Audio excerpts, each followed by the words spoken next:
When you hear talk about the United States detaining Vladimir Putin, it often sounds like something out of a blockbuster movie. Dramatic headlines and social media speculation fuel the idea that American forces could one day capture the Russian president. But in reality, this scenario is not just unlikely, it's virtually impossible. The notion of a direct US operation to seize Putin ignores the true nature of modern power and the risks involved.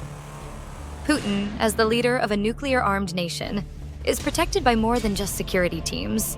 Any attempt by the United States to physically detain him would be considered an act of war. It would violate international law and could trigger a dangerous global crisis.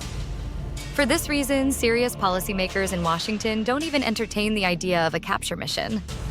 Instead, today's world relies on other forms of pressure.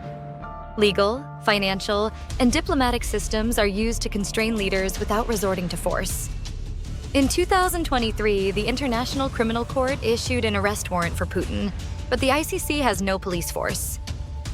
The United States isn't even a member, and enforcement would depend on third countries if Putin traveled abroad.